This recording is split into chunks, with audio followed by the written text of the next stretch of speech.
মঙ্গলবার ১১৫ নং উধারবন্দ বিধানসভা কেন্দ্রের অন্তর্গত রংপুর পঞ্চায়েত বডির পক্ষ থেকে উধারবন্দের বিধায়ক রাজদীপ গোয়ালার উদ্দেশ্যে একটি স্মারকলিপি প্রদান করা হয়।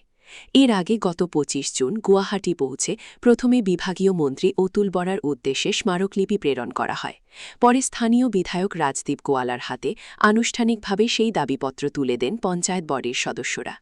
সংবাদ মাধ্যমের সঙ্গে কথা বলতে গিয়ে প্রতিনিধিরা জানান, রাজ্যের সমস্ত গাঁও পঞ্চায়েতের নির্বাচিত জনপ্রতিনিধিদের বৃহত্তর স্বার্থের কথা মাথায় রেখেই এই উদ্যোগ নেওয়া হয়েছে। তাদের দাবি, পঞ্চায়েতরাজ প্রতিষ্ঠান দেশের তৃণমূল গণতন্ত্রের অন্যতম প্রধান ভিত্তি। গ্রামীণ প্রশাসন ও উন্নয়নের প্রতিটি ক্ষেত্রে গাঁও পঞ্চায়েতের সভাপতি, ওয়ার্ড সদস্য, আঞ্চলিক পঞ্চায়েত সদস্য সহ সকল নির্বাচিত জনপ্রতিনিধি অত্যন্ত গুরুত্বপূর্ণ ভূমিকা পালন করে চলেছেন। তাদের বক্তব্য, সরকারি বিভিন্ন উন্নয়নমূলক প্রকল্প বাস্তবায়ন, সাধারণ মানুষের অভিযোগ নিষ্পত্তি, সরকারি প্রকল্পের তদারকি, জনসাধারণের কাছে সরকারি পরিষেবা পৌঁছে দেওয়া, বিভিন্ন দফতরের সঙ্গে সমন্বয় রক্ষা, জরুরি পরিস্থিতিতে দ্রুত সাড়া দেওয়া এবং সাধারণ মানুষের সঙ্গে সার্বক্ষণিক যোগাযোগ বজায় রাখার মতো গুরুত্বপূর্ণ দায়িত্ব তাদের কাঁধে বর্তায়। অনেক ক্ষেত্রেই নির্ধারিত কর্মঘণ্টার বাইরেও বছরের প্রতিটি দিন এই দায়িত্ব পালন করতে হয়। কিন্তু এত গুরুত্বপূর্ণ দায়িত্ব পালন করার পরও তাদের কাজের যথাযথ মূল্যায়ন হচ্ছে না বলে অভিযোগ করেন পঞ্চায়েত বডির সদস্যরা।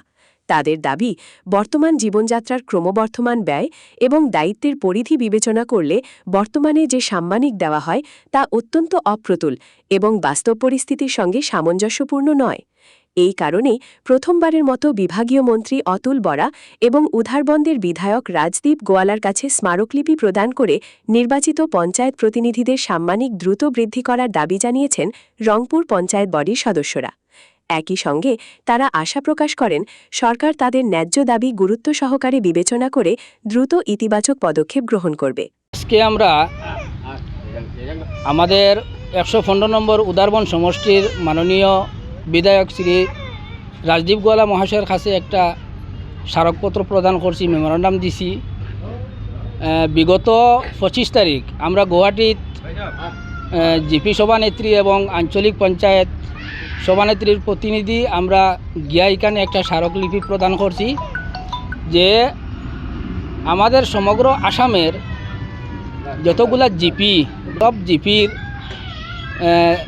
গ্রুপ সদস্য, পঞ্চায়েত প্রতিনিধি, এপি মানে যেগুলা মাসিক বেতন দেওয়া হয়, সেই বেতনের ব্যাপারে আমরা মাননীয় অতুল বরা মহাশয়ের কাছে একখানা মেমোরান্ডাম দিয়েছি যে বেতন যেগুলো আমরা দেওয়া একবারে সীমিত বেতন, এইগুলো আমরা বৃদ্ধি করার লাগিয়া আমরা স্যারের কাছে আমরা আবেদন রাখছি। স্যারেও ওই কথা কইছেন যে এটা অ্যাসেম্বলিত কথাবার্তা হইব। আর আমরা আজকের প্রেস মিটের মাধ্যমে সমগ্র অসমের যতগুলা জিপি আছে সব জিপির কাছে আমরা এই মেসেজটা পৌঁছাইতাম চাইয়ার আর কি, যে সবাই যেন যার যারির সমষ্টির বিধায়ক মহাশয়ের কাছে স্মারকপত্র প্রদান করেন উক্ত বিষয়ে, যে বেতন বৃদ্ধি করার জন্য। আমরা বর্তমানে যেগুলা বেতন মনে করেন জিপি সভাপতিরে দেওয়া হয় ৫,০০০ টাকা, ভাইস প্রেসিডেন্ট দেওয়া হয় ৩,০০০ টাকা, মেম্বারদের দেওয়া হয় ২,০০০ টাকা, আর এপি দেওয়া হয় ৩,০০০ টাকা।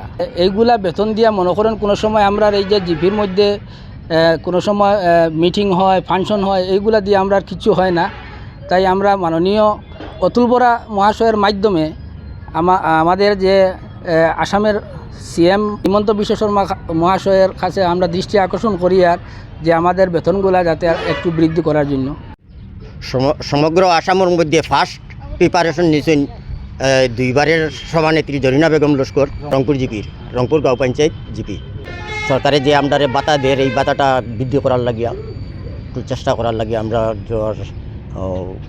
মাননীয় হেমন্ত স্যারের কাছে দৃষ্টি আকর্ষণ করলাম।